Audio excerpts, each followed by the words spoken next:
네, 우리 지금 신청 정보, 첨부 정보를 하고 있는데 이제 신청 정보 했고 이제 첨부 정보 하나씩 봅니다. 첨부 서면을 말하는 거예요. 그래서 이 보시면은 자 342페이지에 등기 원인을 증명하는 정보 이것을 다른 말로요. 등기 원인을 증명하는 서면 하니까는 증서. 그러니까 증서 그러면은 증명하는 서면 이걸 줄여서 이제 증서. 그러니까 등기 원인을 증명하는 서면. 똑같은 내용이죠. 이제 서면으로 볼 수도 있고 이제 정보, 전산화돼서 정보라고 하기도 하고 때로는 서면이라고 하기 때문에 등기 원인 증서 또는 이제 등기 원인 증명 정보 이렇게도 표현합니다. 왼쪽에는 등기 원인을 증명하는 정보를 붙여서 등기 원인 증명 정보 이렇게도 표현하고 등기 원인 증명 서면 증서 이렇게 할 수도 있는 거죠. 자, 이게 먼저 나오는 거죠. 그래서 등기 원인 증서. 그러니까 이것은 계약서가 되는 거죠. 그래서 밑에 동그라미 3번 보시면요. 등기 원인, 이것만 보시면 돼요. 그냥 등기 원인을 이제 증명하는 정보의 종류로는 자, 첫 번째 칸 보시면은 자, 매매나 매매, 증여 이렇게 이걸 계약을 원인으로 소유권 이전되게 됐다든지 계약을 원인으로 설정을 한다든지 계약을 원인으로 권리가 변경된다든지 하게 되면 계약서만 동그라미 치면 됩니다. 계약서. 계약서를 들고 간다는 거죠. 일반적으로 공동 신청하는 경우는 계약서를 들고 가고요. 자, 수용 경매는 넘어가시고요. 마지막에 판결. 자, 판결에 의해서 단독 신청하는 경우에는 됐죠. 옆에 확정 판결 정본. 그러니까 확정 판결 정본이라는 것은 판결 정본 플러스 확정 증명서 이 두 가지를 합쳐 가지고 우리는 확정 판결 정본 이렇게 한다는 거죠. 그리고 밑에 등기 의무자가 가지고 있는, 매도인이 가지고 있는 등기필 정보를 제공하라는 것인데 이건 첨부 정보로 제공하기 때문에 우리가 앞에 잠깐 다뤘기 때문에 이건 넘어가시고 등기 원인 증명 정보를 제공하고 자, 오른쪽에 보시면요. 4 해가지고요. 제3자의 허가동의 승낙 증명 정보 이것은 뭐라면요. 만약에요. 매매를 원인으로 소유권 이전됐기를 할 때는 매매 계약서 요거죠. 매매 계약서. 만약에 공동 신청이면 계약서를 들고 가면 되고 단독 신청할 때는 확정 판결 정보를 가져가면 되는데 자, 이것만 가져가는 것이 아니라요. 일반적인 매매, 그러니까 일반적인 토지에 대한 매매를 할 때는 그냥 계약서만 들고 가면 됩니다. 근데 만약에 더해가지고요. 이 토지가요. 토지거래 허가구역의 토지예요. 자, 토지거래 허가구역의 토지는 어떻습니까? 거래 허가를 받아야 매매가 유효가 되는 거죠. 그래야 이 등기도 유효인 등기가 되겠죠. 토지거래 허가구역의 토지는 토지거래 허가를 받아야 되잖아요. 여러분 민법 시간에 나오는 거고 그 다음에 부동산 거래 신고 등에 관한 법률에서요. 중개사법에 나오는 거죠. 만약 토지거래 허가구역이면은 이것은 강행 규정입니다. 그 부동산 투기 억제를 위해서요. 일정한 구역으로 묶어가지고 여기는 그러니까 투기 구역 같은 경우는 이제 토지거래 허가구역으로 묶어버리는 거죠. 그럼 그 구역에서는요. 토지거래 허가를 받아야만이 매매가 유효가 되는 거죠. 그러니까 일반적으로 매매는 두 사람 사이의 의사합치에서 매매 계약서만 있으면 매매가 유효한 것이 되겠지만은 토지거래 허가구역에서는 계약서만으로 매매가 유효한 것이 아니라 어떻습니까? 계약서만으로 유효한 것이 아니라 토지거래 허가까지 받아야 되는 거죠. 그래야 매매가 유효가 되는 거죠. 따라서 이럴 때는 계약서만 들고 와서는 안 되고요. 이 토지가 토지거래 허가구역의 토지다 그러면은 매매에 대해서 허가를 받았다는 토지거래 허가서도 가져오라는 거죠. 토지거래 허가서. 토지거래 허가서. 그러니까 관청의 허가가 필요한 것은 토지거래 허가서예요. 그래서 양가로 2번 보시면요. 토지거래 허가서를 들고 와야 되는 경우도 있다는 거죠. 그러니까 여기서 제3자는요. 보통 행정관청이에요. 행정관청. 그러니까 물론 제3자가 행정관청이 아닌 경우도 있습니다. 여러분이 나중에 임대차 이렇게 할 때는요. 임대차 계약에서 어떻습니까? 임차인이 자신의 임차권을 양도할 때는 어떻습니까? 임차권을 양도할 때는 자 그래서 갑이라고 하는 사람이 임대인이고 을이 임차인인데 임차권을 병에게 양도할 때는요. 임차권의 양도는 을이 등기 의무자, 병이 등기 권리자가 될 텐데 임차권의 양도 같은 경우는요. 임대인의 동의가 필요해요. 그러니까 동의가 필요하기 때문에 두 사람 사이의 계약서만 들고 와서는 안 되고 임대인의 동의서도 들고 와야 된다는 거죠. 그러니까 제3자의 어떤 동의가 필요할 경우에는 그 동의서도 가지고 오라는 거죠. 자, 그러니까 근데 여기서는 이제 여기는 개인이고요. 보통 제3자 허락 정보 이런 거, 승낙 정보 이런 것들은 이제 관청의 허가가 필요한 경우가 특히 이제 중요한데 만약 토지거래 허가구역이면요. 토지거래 허가서도 들고 오라는 거죠. 그래야 매매가 확실하게 유효가 되는 거죠. 그래야 이 등기가 어떻습니까? 유효한 등기가 될 수 있으니까. 그래서 계약서 플러스 토지거래 허가서도 가져오라는 겁니다. 토지거래 허가서. 토지거래 허가서를 요구하는 것은요. 투기억제죠. 투기억제. 그래서 전국이 다 토지거래 허가구역은 아니고요. 일정한 지역만 토지거래 허가구역으로 묶여 있는 거죠. 그래서 투기를 억제하기 위해서 토지거래 허가가 필요하기 때문에 토지거래 허가를 받을 필요 있는 것은 그 토지거래 허가구역 내에서요. 돈 받고 유상으로 소유권을 이전한다든지 아니면 지상권을 설정 이전할 때만 필요합니다. 지상권은요. 여러분이 민법 시간에 지상권 배우셨어요? 지상권은요, 거의 소유권에 버금가는 거예요. 그러니까 예를 들면 이렇게 보죠. 갑이라고 하는 사람이 이 토지를 소유하고 있는데요. 을이라는 사람한테 이 토지를 팔 때, 이게 토지가 10억이라고 해보죠. 자, 10억인데 10억 받고 팔 수 있는데요. 팔게 되면 토지거래 허가가 필요하다라고 하니까요. 만약 지상권은 필요 없고 소유권만 필요하다 보면 이렇게 해버리면 됩니다. 갑이 을한테 200년간 토지 사용권을 줘버려요. 지상권은 뭐예요? 영구무한으로 가능합니다. 영구무한으로 하는. 200년간 토지 사용권을 줘버리면 어떻습니까? 실질적으로 이 사람이 소유권을 취득한 것과 똑같은 거죠. 그렇죠? 그러니까 200년간 토지 사용권을 줄 때는요. 지료를 얼마를 받겠습니까? 일시금으로 받게 되면 10억을 받고 200년간 사용권을 주게 되겠죠. 그러니까 지상권이라고 하는 것은요. 소유권 이전에 편법으로 이용될 가능성이 높아요. 자, 그러니까 소유권 이전뿐만 아니라 지상권을 설정하고 이전하는 경우에도 필요하도록 합니다. 그래서요. 동그라미 1번 보시면요. 동그라미 토지거래 허가서가 필요한 것은요. 동그라미 1에 이런 거예요. 나머지는 그냥 모르셔도 되고 일단 이것만 기억하죠. 토지에 대한 유상이라는 건 대가를 받으니까 매매 이런 게 되겠죠.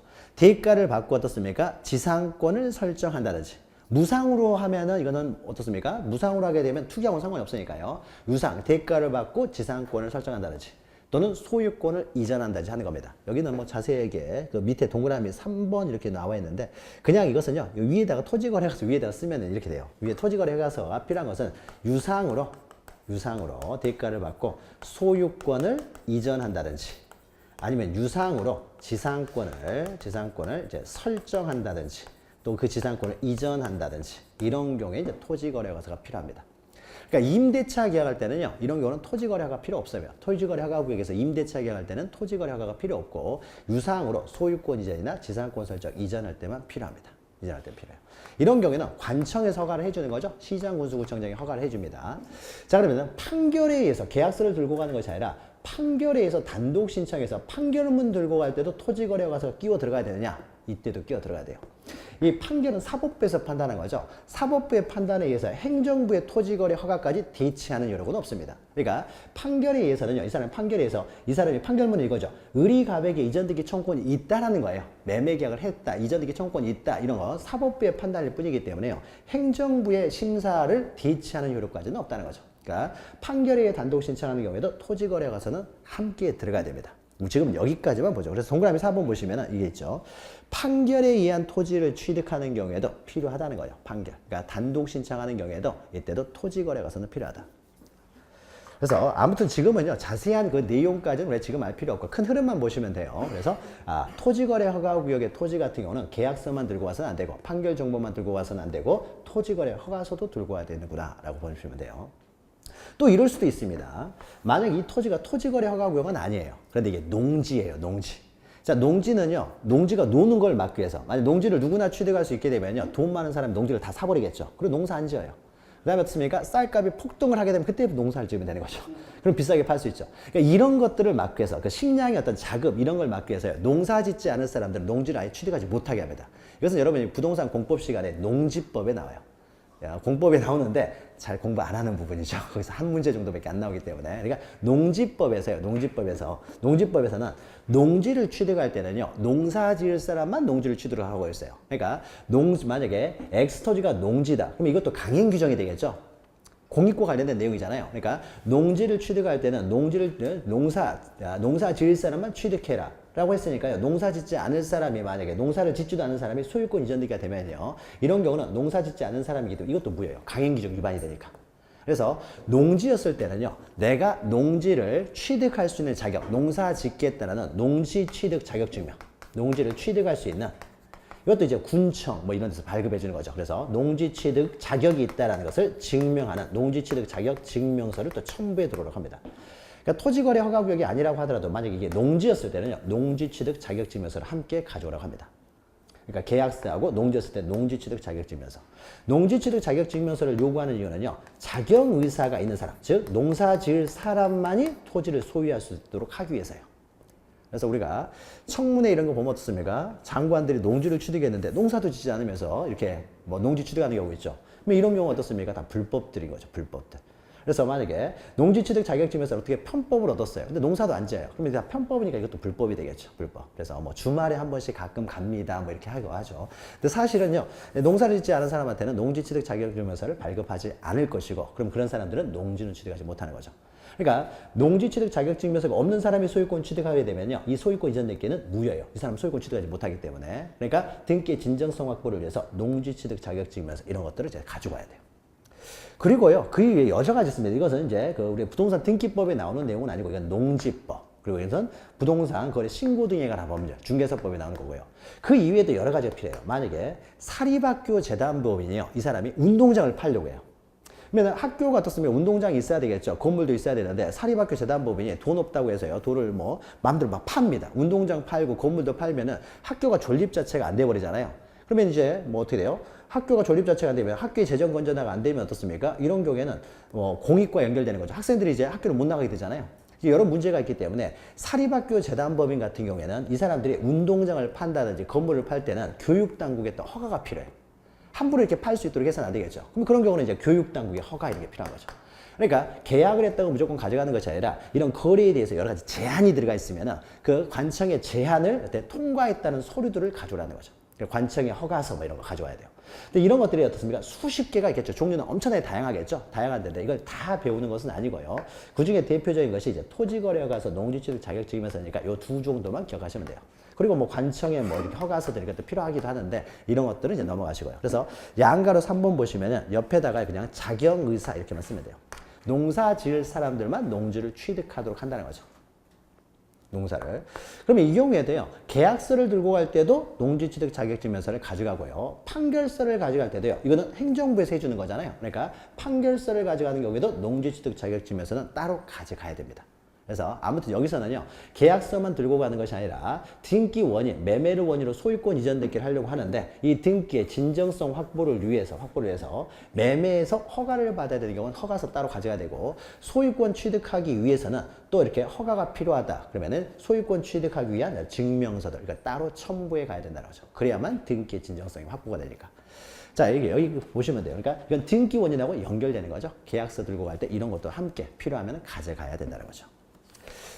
자, 그 다음 넘기시면은 5번 보시면 등기상 이해관계에 있는 제3자의 승낙 등을 증명하는 정보가 있는데 이것은 좀 복잡한 내용이니까 이제 넘어가고요. 이것은 등기부상에 지금 여기서 나타나는 것이 아니기 때문에 이건 넘어가고 나중에 합니다. 그 다음에 6번 보니까 어떻습니까? 이제 요 두 개 했죠. 요거 했죠.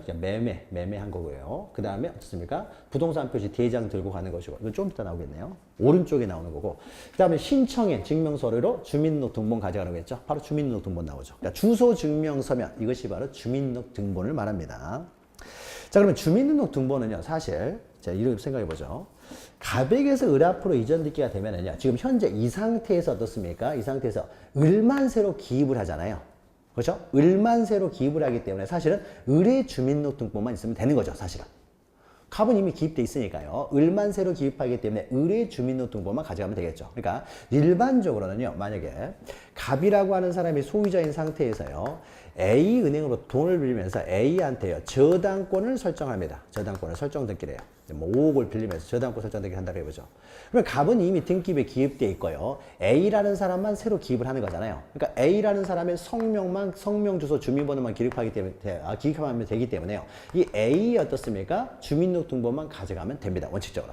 그래서 새롭게 등기부에 기입되는 사람의 주민등록등본만 가져가면 되지, 갑의 주민등록등본까지 가져갈 필요는 없는 것이 원칙이에요. 없는 게 원칙인데, 다만 소유권을 이전할 때는 소유권 이전만 예외적으로요, 소유권 이전 등기가 가장 중요한 등기이기 때문에 이때는 정말로 갑이 맞는지를 또 한 번 확인하기 위해서요, 갑의 주민등록등본도 가져오라고 합니다. 그래서 밑에 보시면요, 주소증명정보는 원칙은요, 등기 권리자, 즉 새로 등기 명의이 되는 사람, 그 사람만 기록하면 되기 때문에 그 사람의 주민등록등본만 가져가면 됩니다.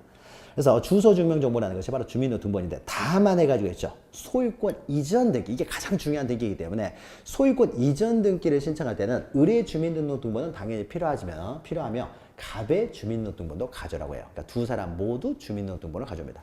그러니까 매도인도 주민등록등본 가져가는 거죠, 보통 일반적으로. 그래서 소유권 이전 등기 할 때는 주민등록등본도 가져간다라는 것이죠. 자, 그 다음에 내용은 그냥 넘어가시고요. 오른쪽에 보시면요, 뭐 주민등록번호 위에다가 옆에다 그걸 지우고요, 외국인 등록번호로 쓰세요. 외국인 등록번호. 자, 내국인들은 어떻습니까? 주민등록번호가 있기 때문에 그 주민등록번호를 적으면 됩니다. 그래서 주소증명정보에서 주민등록등본만 가져가면 되는데, 외국인도 소유할 수 있다고 그랬죠. 근데 외국인이 만약에 외국인이 소유하게 되면 이 사람의 성명 주소를 적은 다음에 주민등록번호가 없을 거 아니에요, 외국인은. 그러니까 이 사람은 등기를 하기 위해서는요, 외국인 등록을 해야 되고, 외국인 등록하면 외국인 등록번호를 줍니다. 그 외국인 등록번호가 내국인의 주민등록번호하고 비슷한 역할을 하는 거예요. 그래서 외국인 같은 경우는 외국인 등록번호가 있어야 되고요. 그 다음에 오른쪽에는 이제 부동산 등기용 등록번호라는 것은 법인이나 비법인 사단, 비법인 재단일 때요. 자, 그 애들은 어떻습니까? 주민등록번호가 없으니까 부동산 등기용 등록번호라는 게 있어야 돼요. 그래서 그것을 기록합니다. 그래서 외국인은 외국인 등록번호, 법인이나 법인 아닌 사단, 법인 아닌 재단, 이 비법인 같은 경우는 부동산 등기용 등록번호를 적는데 이거는 그렇게 중요한 건 아니에요. 중요한 건 아니기 때문에 그냥 우리 내국인 사람이면 그냥 주민등록번만 가져가면 된다는 거죠. 밑에는 그래서 동그라미 2번 보시면 뭐 부동산 등기용 등록번호랄지 외국인 등록번호, 이제 부여기관 이렇게 나오는데 이런 것들은 단순한 암기예요. 그러니까 거기 나오는 사람 보면 국가, 지방자치단체, 국제기관, 외국 정부, 법인, 또 제외 국민, 법인 아닌 사단, 법인 아닌 재단, 외국인. 그러니까 뭐예요? 내국인 사람은 없죠. 그러니까 이런 사람들은 외국인 등록번호라든지 부동산 등기용 등록번호가 있어야 되는데 그럼 그 번호를 누가 부여해 주느냐인데요. 이건 단순한 암기예요. 그러니까 이런 것들은 그냥 넘어가시면 돼요. 우리가 등기법 할 때는요, 암기사항은 안 보시는 게 나아요. 안 보시고 우리가 이해를 통해서 이해할 수 있는 것까지만 하면 됩니다. 이것도 어쩌다 한 번씩 나오는데 잘 나올 가능성이 없으니까 이건 외울 필요가 없고 이런 것들은 버리는 거예요. 그러니까 외우다 보면요, 요거만 이게 뭐 한 10년에 한 번 나오는데 어떻습니까? 이거 외우고 있다가 안 나오면 뭐예요? 의미가 없죠. 그러니까 다른 거 이해하는 게 훨씬 중요합니다. 자, 그러면요, 그냥 주민등록번호까지만 기억하시고요. 그 다음에 이제 우리 등기원인 증명정보, 그 다음에 주민등록 등본에 있고요. 그 다음에 이제 8번 보시면 대장 등본이죠. 바로 대장이 부동산 표시 증명하는 정보가 되겠죠. 그래서 대장만 동그라미 치면 되겠죠. 대장 등본. 대장을 가지고 가는 경우는요, 4가지만 대장을 들고 가는데 이것은 나중에 하니까 그냥 소유권 이전 등기 두 번째 있죠. 동그라미 2번 보시면 소유권 이전 등기 할 때는 대장을 들고 간다라는 것만 기억하시면 돼요. 자, 대장은 부동산 표시를 증명하는 정보이기 때문에요, 표제부 기록할 때는 항상 대장을 들고 가야 되죠. 말 나왔으니까 한번 보죠. 1번 보시면 소유권 보존 등기, 소유권 보존 등기 할 때는 등기부가 개설되기 때문에 표제부터 써 내려가야 되겠죠. 그러려면 대장이 있어야 될 거 아니에요. 그러니까 대장 들고 가는 거죠. 그 다음에 3번하고 4번, 3번 보죠. 부동산 표시 변경 경제 되겠죠. 앞에 부동산 표시죠. 부동산 표시 지목이 바뀌었어요. 지목이 바뀌었다는 걸 증명하기 위해서 대장 들고 가야 될 거 아니에요. 대장이 먼저 바뀌어야 되기 때문에. 그래서 대장 들고 가서 바꿔달라고 해야 되는 거죠. 그 다음에 4번 멸실등기요. 자, 멸실등기가 되려면 어떻습니까? 지적공부에서 먼저 바다로 된 토지 등록말소가 먼저 돼야 되는 거죠. 그래야 등기부에 멸실등기를 할 수 있는 거죠. 대장에 토지가 있는데 등기부에서만 멸실등기를 해버릴 수는 없는 거죠. 그래서 멸실등기도 어떻습니까? 이것도 대장이 먼저 바뀌고 멸실등기를 하는 거예요. 그러니까 어떻습니까? 이것도 대장 들고 가야 되겠죠. 그러니까 1번하고 3번하고 4번은요, 다 표제부에 기록하는 등기예요. 표제부를 기록하기 위해서는 반드시 대장을 들고 가야 되는 거죠. 그런데 이제 소유권 이전 등기만 예외가 돼요. 자, 만약에 보죠. 갑이에게서요, A에게로 저당권 설정 등기를 합니다. 표제부는 기입할 게 하나도 없어요. 그냥 저당권 설정 등기만 합니다. 저당권 설정 등기만 하기 때문에 대장을 들고 갈 필요가 없는 거죠. 뭐 바뀐 게 없으니까, 표제부 기록할 사항이 없으니까. 그러니까 저당권 설정 등기는 권리만 등기하는 경우에는요, 이런 경우에는 대장을 들고 갈 필요는 없습니다.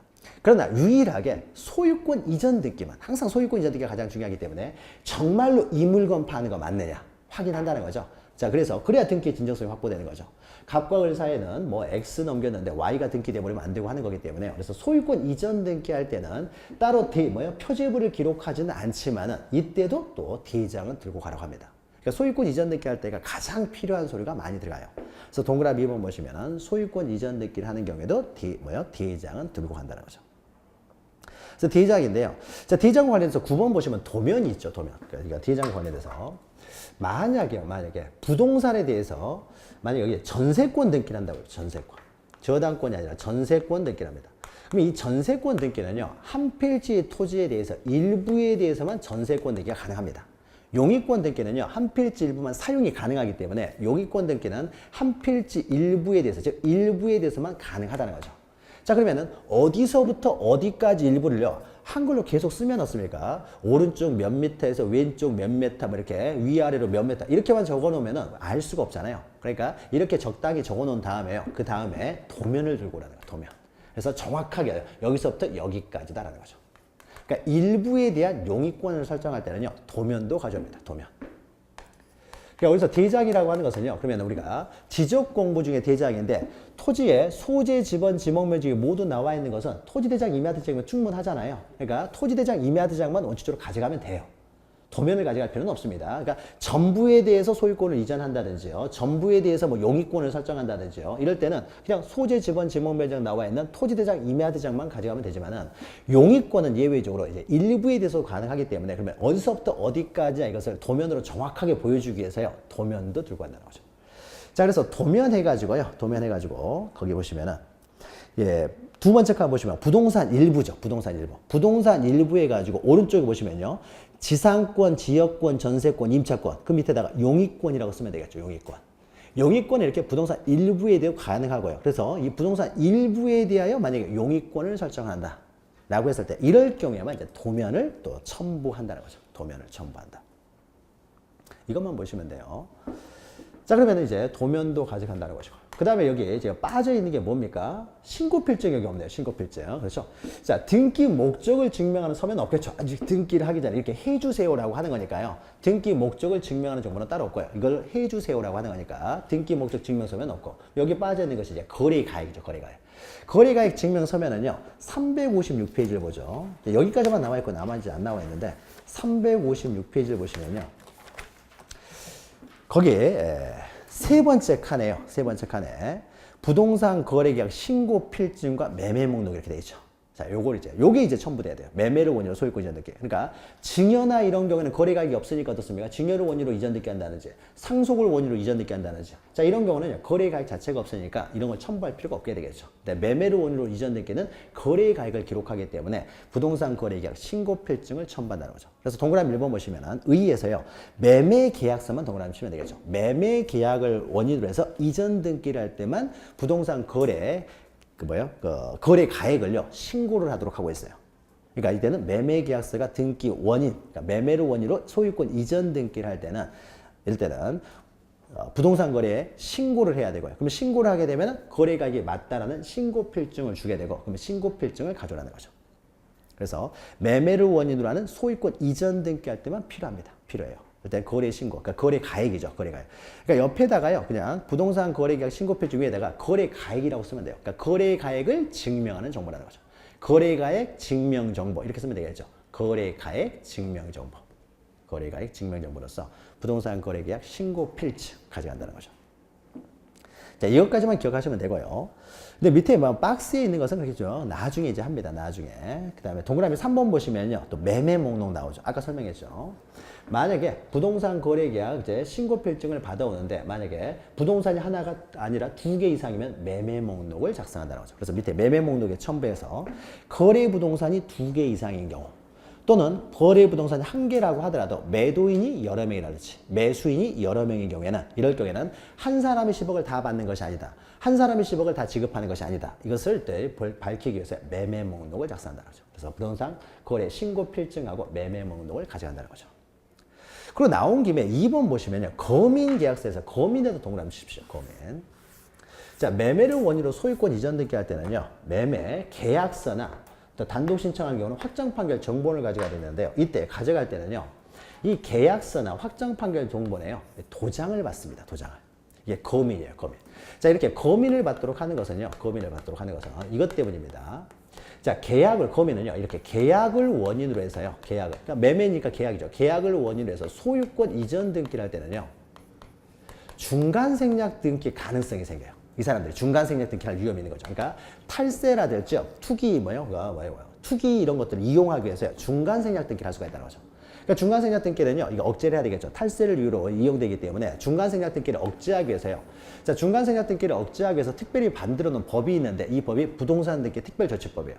그러니까 부동산 등기 특별조치법은요, 법 조문이 많지 않았어요. 한 10몇 개밖에 안 됩니다. 그러니까 부동산 등기 특별조치법에서는 중간 생략 등기를 일단 금지라고 했어요.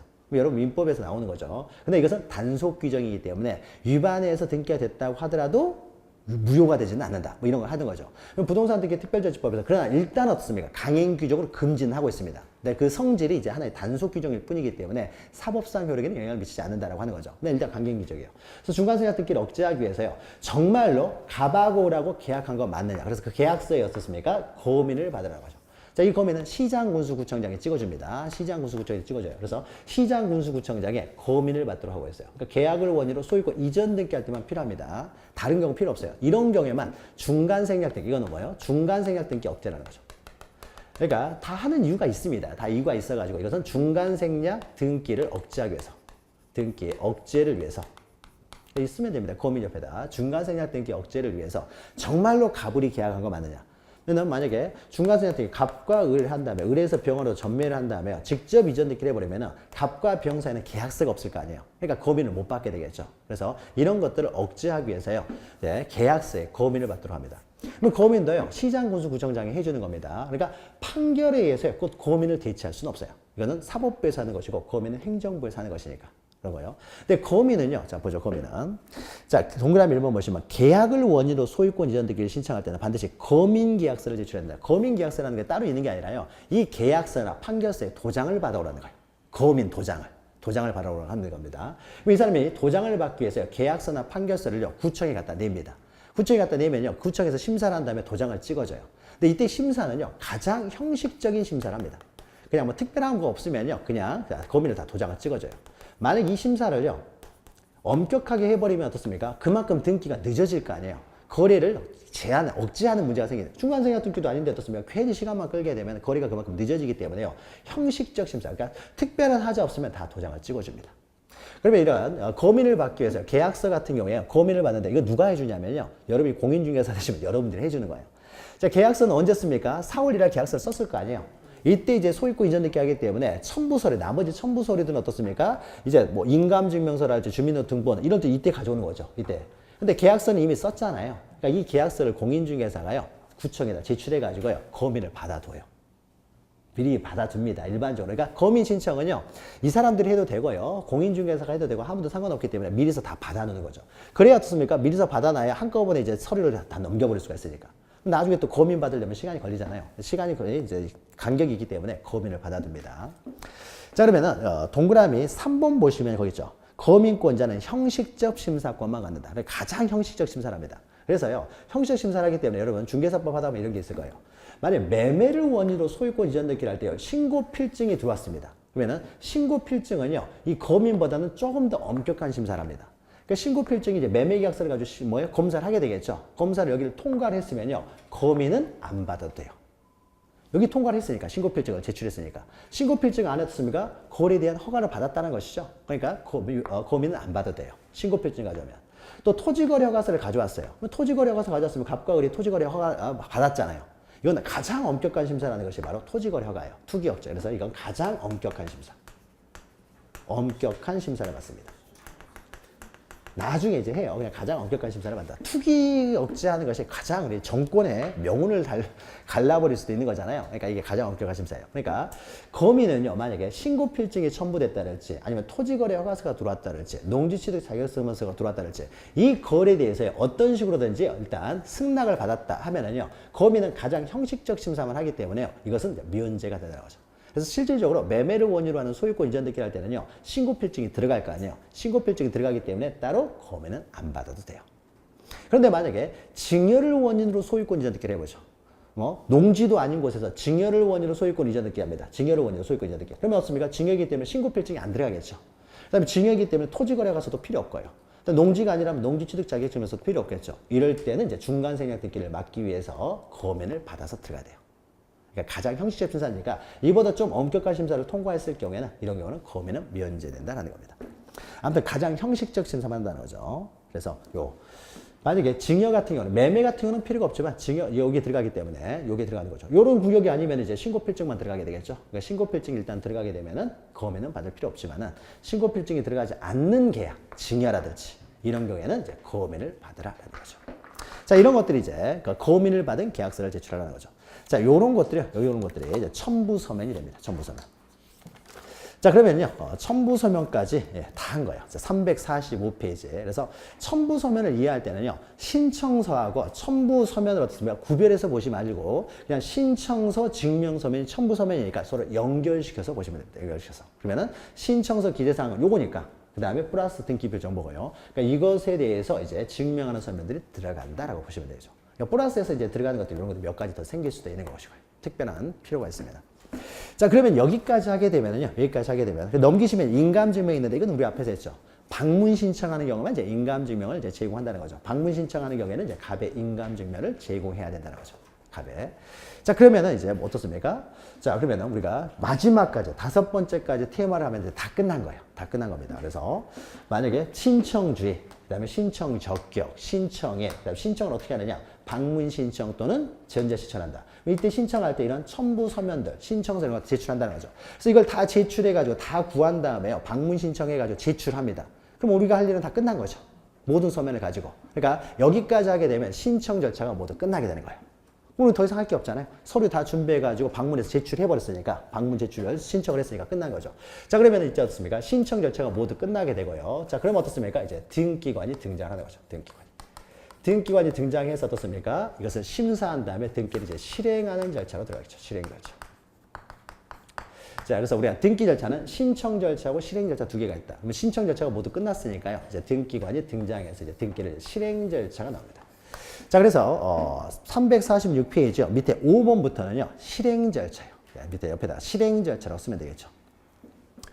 자, 그러면 신청을 하게 되면 우리가 그림을 그려보죠. 신청을 하게 되면 일단 접수가 되겠죠.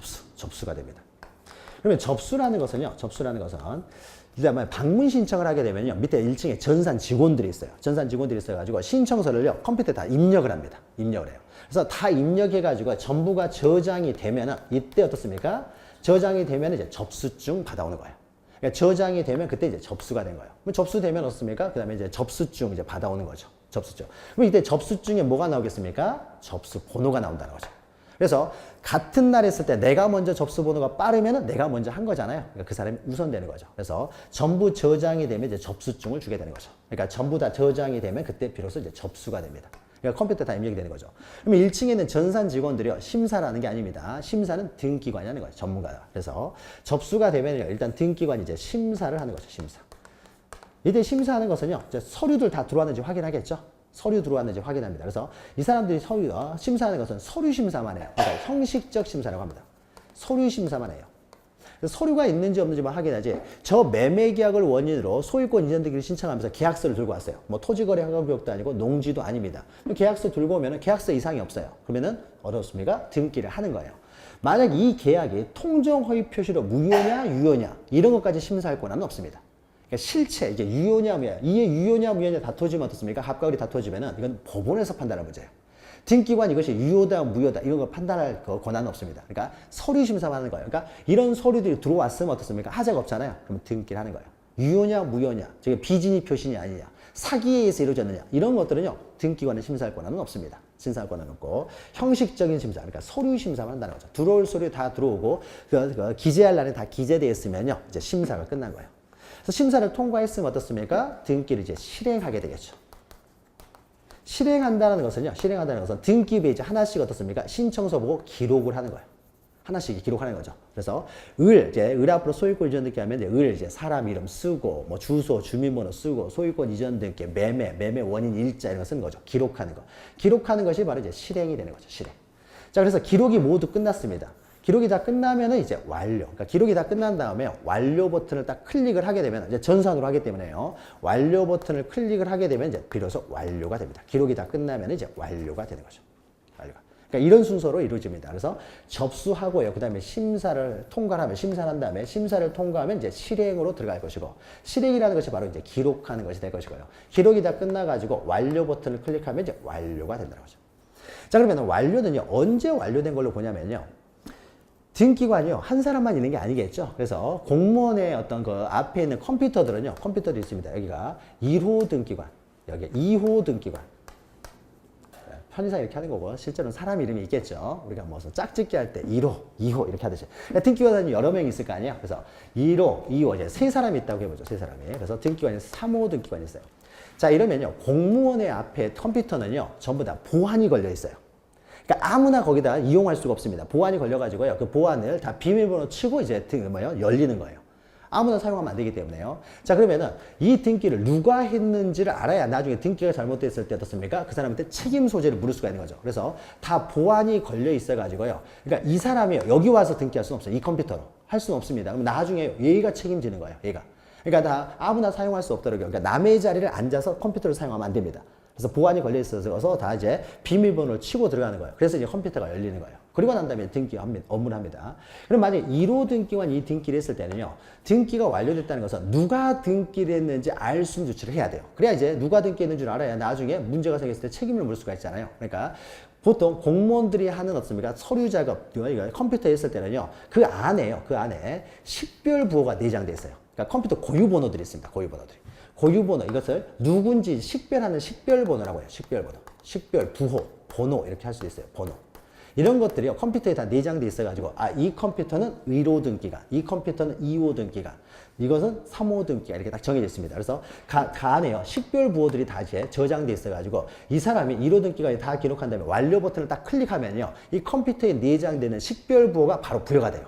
그래야 어떻습니까? 누가 등기를 했는지 알게 되겠죠. 그래서 우리가 완료됐다는 것은요, 누가 등기를 했는지 알 수 있는 조치를 취했을 때 비로소 완료가 돼요. 그러면 알 수 있는 누가 등기를 했는지 알 수 있는 조치는요, 각 등기관에게 부여되어 있는, 실제로는요, 이 사람 외우고 있는 게 아닙니다. 컴퓨터에 내장돼 있어요. 그래서 그 식별 부호가 어떻습니까? 식별 부호가, 식별 번호, 이런 것들이 이제 부여가 되면은 동시에 부여됩니다. 완료 버튼을 클릭하면서 내장되는 식별 번호가 동시에 부여가 되겠죠. 자, 그러면은 비로소 완료가 되는 거예요. 완료. 이런 과정을 거칩니다. 그래서 식별 번호가 부여가 되면 비로소 이제 다 기록한 다음에 동시에 이루어지는 거죠. 완료 버튼 클릭할 때 식별 번호가 동시에 기록이 되기 때문에 그러면 비로소 이제 완료가 되는 거죠. 자, 그러면은요. 근데 이제 다만 문제는요. 접수해서 심사를 했는데요. 이거는 등기할 수 없는 것에 대한 등기 신청이 들어왔어요. 그러니까 다이아몬드 반지가 있는데 이거 좀 등기 좀 해달라고 하는 거죠. 이건 등기할 수 있는 게 아니잖아요. 또 점유권, 내가 점유권을 가지고 있으니까 점유권 등기 좀 해달라고 합니다. 점유권 등기할 수 있는 게 아니죠. 근데 이 사람이 등기를 신청해서 왔다고 하더라도 어떻습니까? 그거는 실행할 수가 없잖아요. 그러면 이때 심사를 통과하면 실행을 하겠지만은 만약에 심사를 통과하지 못하면 어떻습니까? 실행을 거부하겠죠. 실행을 거부, 기록을 거부하는 거죠. 자, 이렇게 실행을 거부하는 것을 뭐라고 하냐? 이것을 각하라고 합니다. 각하. 실행을 거부한다는 거죠. 그래서 각하 사유가 없으면, 실행을 거부할 사유가 없으면 실행으로 들어갈 것이고, 만약에 등기할 수 없는 것에 대한 등기 신청이 들어오면요, 실행할 수가 없기 때문에 이때는 실행을 거부하고 바로 각하를 하게 됩니다. 각하. 자, 이런 것들이 이제 등기 이제 실행 절차와 관련된 내용이에요. 등기가 실행이 다 끝났으면 이제 완료가 됐어요. 그러니까 각하 사유가 없으면 실행을 해서 기록하고 완료가 되면요, 거기서 끝나는 것이 아니라 우리가 지적 공부 정리할 때도요, 정리됐다 끝나는 게 아니죠. 뭐 합니까?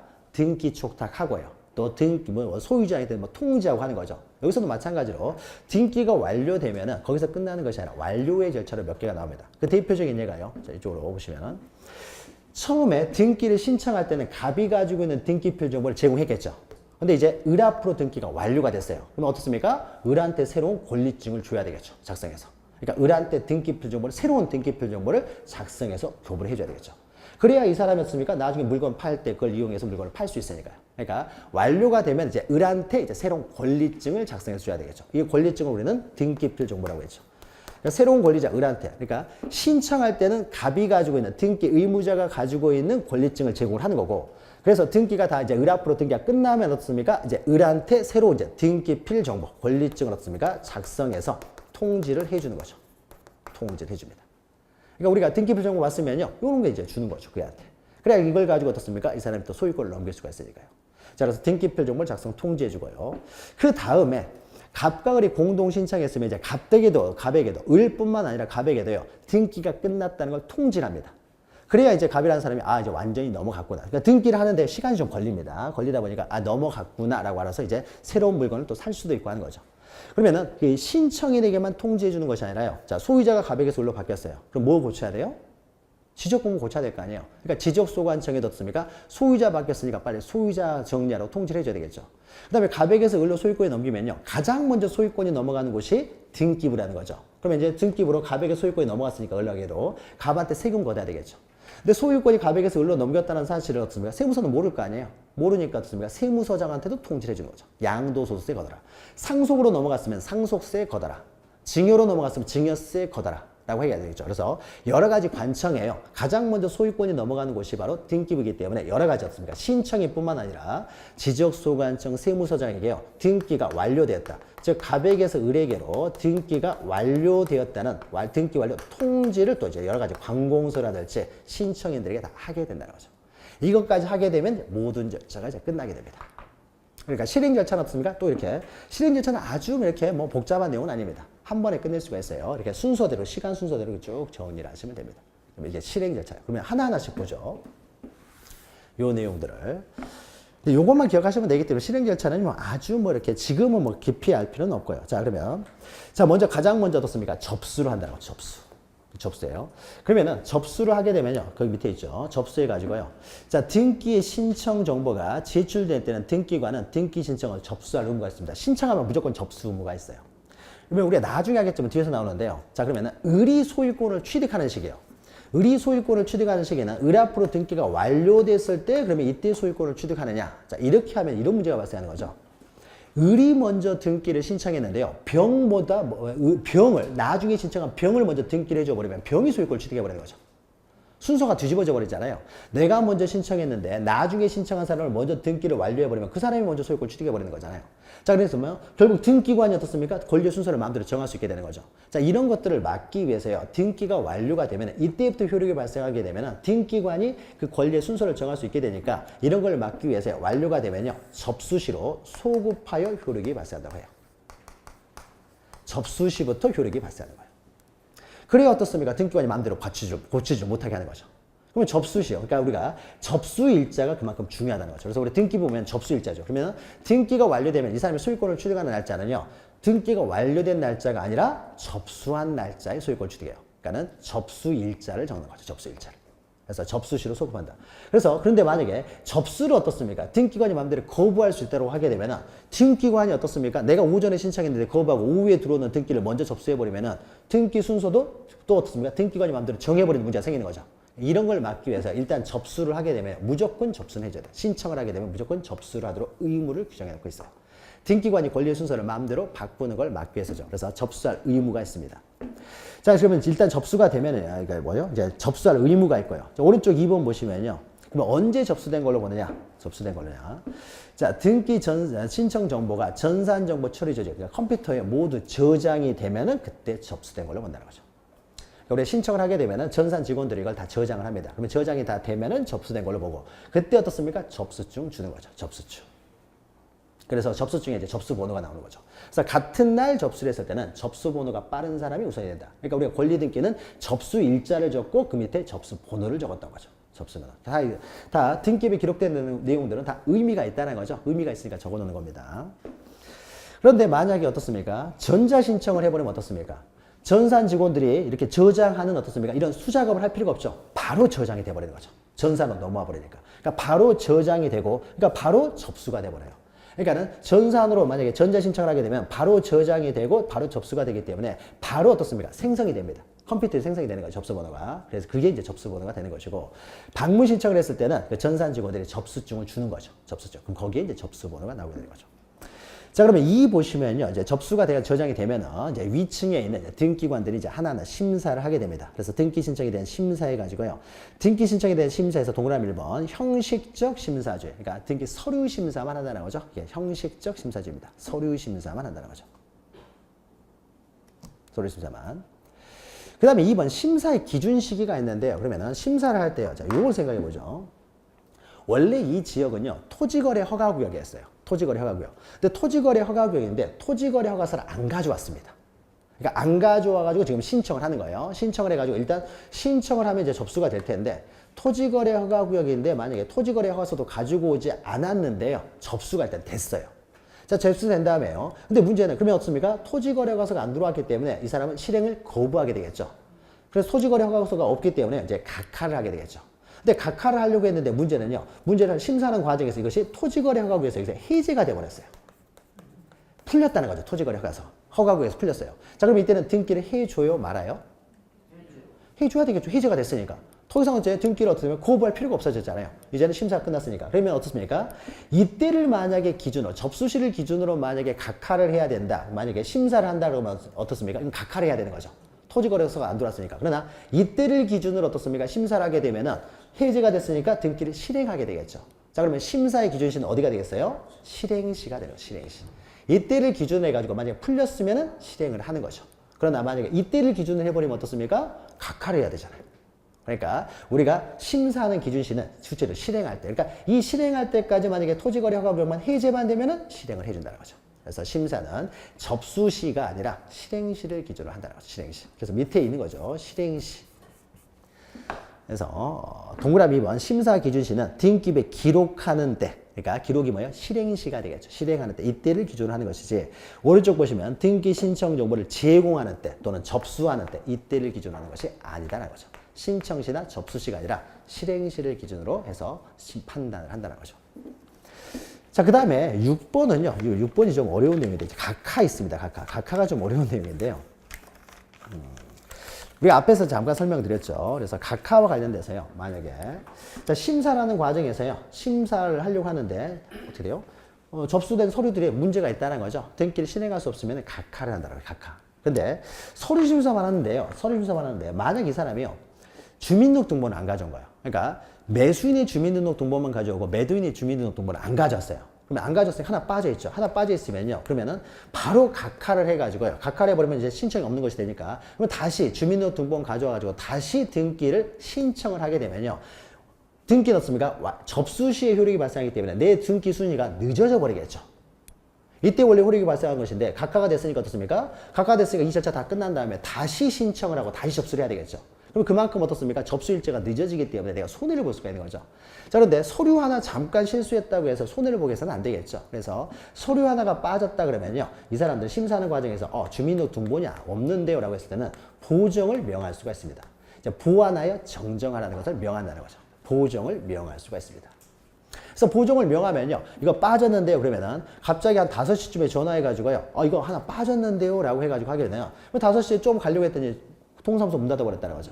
그럼 그날 보정을 못 할 수도 있는 거죠. 그러니까 그 다음 날까지만 보정하면 돼요. 그 다음 날까지만 주민등록등본 가져오면 됩니다. 그래서 보정을 명해가지고 보정할 수 있는 것은 이렇게 보정을 명할 수가 있고, 그래서 보정을 명해가지고 이 사람이 다음 날까지 보정을 했어요.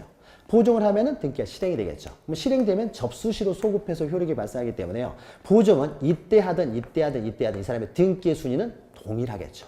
그러니까 보정만 하면 됩니다. 뭐 했을 때. 근데 이 사람이 보정을 명했는데 안 해요. 그럼 어떻습니까? 등기를 해줄 수가 없잖아요. 그럼 이제 각하를 할 수밖에 없는 거죠. 자, 그래서요, 등기 신청이 각하해가지고요. 자, 등기관은 제29조에서 규정한 각하사유, 이건 나 조금 이따 설명합니다. 각하사유 중 어느 하나에 해당하는 경우에만 이유를 적은 결정으로 신청을 이제 각하한다. 각하는 실행을 거부하는 걸 말합니다. 밑에 실행 거부라고 쓰시면 됩니다. 다만 옆에 있죠. 신청이 잘못된 부분이 보정이 될 수가 있어요. 그러니까 보완하여 정정이 가능하다는 거죠. 자, 이런 경우에는 보정을 명할 수가 있고, 이때 신청인이 등기관이 보정을 명한 날에 그 다음 날까지만 서류를 가지고 오면 잘못된 부분을 정정하면 보정을 하게 되면 이제 각하하지 않는다는 것이죠. 각하하지 않는다. 그럼 이제 각하 사유가 중요한데요. 우리 어떤 경우에 각하하느냐는요. 우리 부동산 등기법에서요. 자, 등기 신청을 했는데 어떻습니까? 함부로 각하를 하게 해서는 안 되겠죠. 실행을 거부해서는 안 되기 때문에 우리가 등기 신청하는데 함부로 실행 거부를 하도록 해서는 안 되기 때문에요. 우리 부동산 등기법 29조에서는요. 이런 경우에만 각하할 수 있다라고 딱 규정을 해놓고 있어요. 29조입니다. 그래서 밑에 보시면요. 각하 사유 해가지고요. 이게 옆에다가 29조라고 쓰면 돼요. 부동산 등기법 29조에 있습니다. 그래서 29조, 각하사유 옆에다 29조라고 쓰시면 되고요. 29조에서는 이런 경우에는 각하해야 된다. 그러나 이것 이외에는 절대 각하해서는 안 된다라고요. 29조에서 규정하고 있어요. 그래서요. 각하사유가요. 동그라미 1번부터요. 2 해가지고 어떻습니까? 넘기시니까 2 해가지고 기역니은으로 되어 있네요. 11번까지 써요. 기역니은 되어 있으니까 기역니은 디귿 해가지고요. 사실은 치읓번이요. 11번이에요. 1, 2, 3, 4로 하면 좀 더 좋을 텐데. 아무튼 기역니은으로 했어요. 그래서 각하사유는요. 우리 부동산 등기법 29조에서요. 이런 경우만 각하를 해가지고요. 1호, 2호, 그다음에 3호 해가지고요. 총 이제 11호까지요. 11가지가 있습니다. 11가지. 이런 경우에는 각하해라. 이걸 제외하고는 각하하지 말라는 겁니다. 그럼 이것을 외울 필요는 없어요. 외울 필요는 없고 그냥 쉽게 생각하면 이렇게 됩니다. 등기 신청을 할 수 없는 게 들어왔어요. 그러니까 등기 절차를 위반했다는 거죠. 등기 절차 위반하면 당연히 우리가 지금 등기법 배우고 있잖아요. 그러니까 등기법에서 신청서 기재사항이 빠졌다든지 첨부 서면이 안 들어왔다든지 뭐 토지거래 허가서가 안 들어왔다든지 토지거래 허가구역인데 그러면 다 각하를 해야 되겠죠. 그러니까 우리 지금 등기법을 배우고 있기 때문에 등기법에서 배우고 있는 내용을 위반해서 등기를 신청하면 다 각하가 된다는 거예요. 각하. 각하의 대표적인 것은요. 1호부터 11호까지 있는데 1호, 2호만 기억하시면 돼요. 1호, 2호. 1호, 2호. 자, 그러면 1호를 보죠. 1호는 뭐냐면 기억에 있는 거죠. 1호가 저기 돼 있네요. 이것을 제가 잘못했네요. 1번부터 11번까지 있네요. 제가 잘못 봤네요. 그러니까 1번부터 11호까지가 있죠. 그래서 2호에 해당하는 것이 이제 기억니은으로 되어 있는 거죠. 제가 잘못 봤네요. 자, 그래서 1번 보시면 어떻습니까? 사건이 등기소의 관할이 아닌 경우. 그러니까 쉽게 말하면 어떻습니까? 관할 위반이 되겠죠. 관할 위반. 자, 등기소는 다 관할이 있습니다. 그래서 인천에 있는 부동산은요. 인천 등기소에서만 등기를 할 수 있어요. 자, 그래서 대전에 있는 부동산은 대전 등기소에서만 등기를 할 수가 있습니다. 자, 그러니까 만약에 인천에 있는 부동산을요. 대전에 와서 등기를 신청하면요. 이 사람들은 등기할 권한이 없어요. 권한이 없으니까 어떻습니까? 등기를 할 수가 없잖아요. 그러니까 이제는 무조건 각하를 해야 되겠죠. 그래서 설명을 해줘야 되겠죠. 그런데 인천에 있는 부동산이니까 인천 가서 등기를 신청하십시오. 해야 되겠죠. 그러니까 대전 우리는 권한이 없습니다. 그러니까 관할 위반이 되면 이건 권한이 없다는 거죠. 권한이. 등기할 권한이 없으니까 당연히 각하를 해줘야 되겠죠. 그 다음에 2번이요. 사건이 등기할 것이 아닌 경우. 그러니까 그 사건이요. 그러니까 사건은 이게 신청입니다. 신청. 신청에 들어온 이 사건이, 신청이 등기할 것이 아닌 거예요. 등기할 것이 아닌 경우. 다시 말해서 등기사항을 위반했다는 거죠. 등기할 수 없는 것을 신청을 했다는 거죠. 등기사항 위반입니다. 자, 이런 경우는 등기할 수 없는 거. 대표적인 게 뭐가 되겠습니까? 동산에 대해서 등기 신청에 들어왔다는 거죠. 아니면 점유권 등기해달라고 했다든지 유치권 등기해달라고 하면 등기할 수 없잖아요. 그러니까 어떻습니까? 내가 비록 관할권이 있다고 하더라도 이건 애초에 등기할 수 없는 것에 대한 등기 신청이기 때문에 이것은 등기를 거부할 수밖에 없는 거죠. 그리고 이제 1, 2항만 기억하시면 되고 3항 넘기시면요. 이런 거예요. 이건 뭐 외울 필요는 없고요. 그냥 3항부터 그냥 뭐 몇 개만 보죠. 3번 보시면 신청할 권한이 없는 자가 신청한 경우요. 그러니까 무권 대리인, 대리권이 없는 사람이 등기를 신청합니다. 그럼 등기해 줄 수가 없잖아요.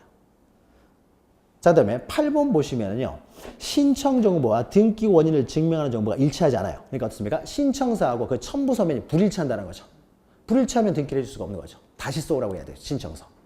그 다음에 9번 보시면 등기 신청에 필요한 첨부 서면들, 첨부 정보들이 제공되지 않아요. 그럼 어떻습니까? 등기해줄 수가 없잖아요. 그러니까 이 3호부터 4호까지는 등기 절차를 위반했다는 거예요. 이것도 실제로는 이제 등기 절차와 관련되죠. 그러니까 1호도 마찬가지고 이제 3호, 11호부터는 이제 등기 절차 위반이에요. 등기 절차. 일반적인 등기 절차 위반이라는 거죠. 자, 일반적인 등기 절차를 위반하게 되면 다 각하를 하게 됩니다. 이것은 우리가 부동산 등기법 시간에 공부를 하게 되겠죠. 그럼 여기서 시험 문제가 가장 많이 나오는 것은요. 관할 위반은 뭐 당연한 것이고요. 요게 시험 문제가 가장 많이 나옵니다. 등기사항을 위반했을 때. 등기할 수 없는 것에 대한 등기 신청이죠. 그럼 어떤 것이 등기할 수 있고 어떤 것이 등기할 수 없느냐. 요것은요. 등기사항은 어디 규정되어 있느냐. 자, 3호부터 11호, 그 다음에 1호도 마찬가지예요. 1호, 3호부터 11호까지는 등기법에 나와 있어요. 등기법에서 이제 관할이 이제 나와 있습니다. 관할 구역도. 이건 중요하지 않으니까 우리가 보지 않은 것이고요. 어느 등기소가 어느 관할을 가지고 있느냐. 이것은 등기법이 있긴 합니다만 중요한 것이 아니어서 안 본 거고요. 그래서 3호부터 11호까지는 등기법이 다 나와 있는 내용이에요. 그러니까 등기법을 위반하게 되면 이제 각하라고요. 그럼 2호는 등기사항이냐 아니냐는 어디 나와 있습니까? 이건 등기법에 나와 있는 것이 아니라 이것은 민법에 있는 거죠. 민법에. 민법이 규정되어 있잖아요. 부동산만 등기할 수 있다. 민법에 나와 있죠. 동산 등기 못한다는 거죠. 점유권, 유치권은 등기할 수 없습니다. 이건 다 민법이에요. 민법. 여러분들이 민법 시간에 공부하는 거예요. 그러니까 어떤 것은 등기할 수 있고 어떤 건 등기할 수 없느냐는요. 민법에서 규정되어 있고 민법에서 어떻습니까? 이건 등기할 수 있다라고 하는 것들은 등기가 가능한 것이고요. 그러면 그 등기 절차가 나오겠죠. 등기 절차가 나올 것이고 민법에서 이건 등기할 수 없다 그러면 어떻습니까? 이건 등기할 수 없는 것이죠. 그러니까 등기 절차가 없는 것이죠. 그러니까 등기사항의 여부는요. 민법에 규정되어 있어요. 그래서 그 밑에 보시면요. 기억부터 보실 텐데 그건 다 민법 내용입니다. 여러분이 다 민법 시간에 배우는 내용이에요. 자, 보죠. 기억 보시면요. 등기 능력이 없는 물건, 그러니까 등기할 수 없는 물건. 대표적인 게 뭐예요? 동산이 되겠죠. 동산은 등기할 수 없잖아요. 그러니까 동산에 등기증이 들어왔다 그러지. 또 등기할 수 없는 권리, 점유권이나 유치권이 되겠죠. 자, 이런 것들에 대해서 등기를 신청한 경우에는요. 민법에서 어떻습니까? 이건 등기한 사항이 아니잖아요. 그러니까 이것은 다 각하를 하게 되는 거죠. 그리고 니은 보시면요. 니은 또 보시면은 그거는 우리가 잘 알아야 되는데 나중에 여러 번 반복을 합니다. 그냥 듣고 그냥 이해만 하시면 돼요. 여러분 민법 시간에 공부하는 내용이니까. 니은 보시면은 법령의 근거가 없는 특약사항에 관한 등기를 신청하는 경우. 여기서 법령이 대표적으로 이제 민법이 됩니다. 자, 그럼 여러분이 공유를 할 때요. 공유를 하면은 공유물 분할 금지 특약을 할 수가 있어요. 여기까지는 안 배웠나요? 공유물에 대해서 공유하는 건 언제든지 분할을 청구할 수 있어요, 서로끼리. 근데 당사자들끼리 어떻습니까? 공유물 분할 금지 특약을 할 수가 있어요. 공유물 분할 금지 특약은 어떻습니까? 5년의 범위 내에서 공유물 분할 금지 특약을 할 수 있다고 되어 있어요, 민법에. 그러니까 이 사람들이 공유물 분할 금지 특약 등기를 원하는데요. 이게 7년으로 해서 들어오는 거예요, 7년. 7년간 공유물 분할 금지 특약을 어떻게 돼요? 신청에 들어오는 거죠. 근데 민법에서는 5년까지만 가능하거든요. 그러니까 어떻습니까? 민법에서 허용되지 않는 이런 특약사항들, 공유물 분할 금지 특약, 이런 걸 주장에 들어오면 어떻습니까? 이건 등기할 수가 없어요. 그렇죠? 그러니까 민법에서 금지하고 있는 거죠. 그 다음에 디귿 보시면요. 여러분이 나중에 집합건물법 하시다 보면 이것도 민법에서 배우는 거죠. 민사특별법으로. 그러니까 구분 건물의 전유 부분과 대지사용권의 분리처분 금지에 위반한 등기를 신청하는 경우. 여러분 집합건물법 하다 보면요. 전용 면적 있는 전유 부분이죠. 전유 부분과 공용 부분 대지권은 항상 함께 세트로 움직이도록 하고 있어요. 근데 이것을 위반해가지고 등기를 신청하기 때문에 등기를 해줄 수가 없죠. 민사특별법 위반이 되겠죠. 그러니까 이건 등기할 수 없는 거죠. 자, 넘기시면은 또 리을본 보죠. 저당권을 피담보 채권과 분리하여 양도하거나. 자, 저당권 어떻습니까? 채권에 대한 종된 권리이기 때문에 채권과 저당권 어떻습니까? 항상 함께 세트로 움직여야 되는 거죠. 피담보 채권과 저당권 항상 세트로 움직여야 되지 분리처분이 안 돼요. 민법에서 금지하고 있잖아요. 그러니까 민법에서 분리처분이 안 되는데 이걸 부종성 수반성이라고 하는 거죠. 저당권 시간에 합니다. 자, 그러면 저당권을 피담보 채권과 분리하여 양도하거나 또는 피담보 채권과 분리하여 다른 채권에 담보를 하는 거, 이건 민법에서 금지하고 있습니다. 항상 세트로만 움직여야 되기 때문에. 그러니까 민법에서 금지하고 있는 등기사항을 신청에 들어왔으니까 당연히 각하해야 되겠죠. 그리고 미음하고 비음은요, 조금 이따 설명합니다. 이게 이제 가장 중요한 것인데, 미음, 비음은 조금 이따 설명하고요. 시옷 보시면요, 농지를 전세권 설정 목적으로 등기하는 경우. 저는 민법 보시면요, 농지에 대해서는 전세권을 금지하고 있어요. 민법에 나와 있어요. 여러분, 전세권 파트 보면요, 농지에 대한 전세권은 설정할 수 없다고 되어 있어요. 소장 농지제도를 이제 우리나라가 부정하기 때문에요. 민법에 이제 규정되어 있어요. 그러니까 민법을 위반해서 등기를 신청하기 때문에 이건 안 되는 거죠. 근데 우리 민법에서요, 지상권에 대해서는요, 농지에 대해서 설정을 못하도록 하는 금지 규정이 없어요. 그러니까 어떻습니까? 농지에 대해서 지상권은 가능해요. 우리 민법에서 전세권만 금지하고 있어요, 농지는. 그러니까 이제 농지에 대해서는 전세권 설정을 못하는 거죠. 민법에서 금지하니까. 그 다음에 이응 보시면요, 관공서 또는 법원에 촉탁으로 실행해야 될 등기를 신청한 경우에요. 촉탁 등기의 대표적인 것이요, 가압류 이런 거예요, 가압류. 여기다가 가압류라고 쓰면 돼요. 가압류는요, 우리가 금전채권자가 어떻습니까? 이 채무자가 돈을 안 갚게 되면 채무자 재산을 이제 강제로 경매해가지고 돈을 가져갈 수 있는데, 자, 경매하기 위해서는 이 사람은 소부터 제기해야 된다고 그랬죠. 승소 판결을 받아서 경매를 신청할 수 있어요. 근데 승소 판결을 받아가지고 승소 판결을 받기 전에 처분해버리면 경매를 못하게 되니까 미리서 가압류라고 들어간다는 거죠. 가압류는요, 법원에 신청하는 거예요. 그래서 법원에서 가압류를 받아주면은 가압류가 되는 거예요. 이 가압류는요, 가압류가 결정이 떨어지면요, 법원에서 등기소로 연락을 합니다. 이것은 법원에서 하는 것이지 내가 가압류 신청을 할 수 있는 게 아니에요. 그러니까 이건 오로지 촉탁에서만 되는 게요. 법원의 촉탁. 그러니까 사실 이제 법원에서 등기관에게 연락 주는 것이 아니라 법원의 밑에 직원, 법원 사무관이 있어요. 법원 사무관이 연락을 합니다. 이거 가압류 받아줬으니까 빨리 가압류 등기해라. 그럼 이게 촉탁에 의해서 이루어져요. 그러니까 촉탁에 의해서 이루어지는 등기니까 이것은 신청할 수 있는 게 아닙니다. 그러니까 가압류 등기를요, 야, 법원에서 가압류 받아줬으니까 빨리 가압류 등기 해달라고 아무리 이 사람이 요구를 해도요, 법원 사무관한테 연락이 없어요. 그럼 등기를 못 해주는 겁니다. 그러니까 촉탁에 의해서 실행될 수밖에 없는 등기를 신청하는 경우는요, 카카할 수밖에 없어요. 너는 권한이 없다는 거죠. 신청할 권한이. 그 다음에 지읒 보시면 이미 보존 등기된 부동산에 대해서 다시 보존 등기 신청, 중복 보존 등기는 금지가 되니까 이런 것도 없습니까? 안 되겠죠. 뭐예요? 다 민법에서 정해져 있는 민법. 그러니까 민법을 위반한 등기할 수 없는 사항, 즉 등기사항이 아닌 것들에 대한 등기를 신청하면 각하를 한다는 거죠. 각하. 자, 그 다음에 미음하고 비읍을 설명을 드려야 되는데, 시간이 또 이렇게. 미음, 비읍이 극히 중요해요. 시험 문제는 이제 미음, 비읍이 많이 나오는데, 자, 요 내용은 어쩔 수 없이 잠 쉬었다가 해야 되겠네요. 시간이. 이거 좀 설명이 좀 길어집니다. 여러분, 민법 시간에 이제 공부를 하셔야 되는 내용인데, 설명이 길어지니까 잠 쉬었다 보도록 하죠.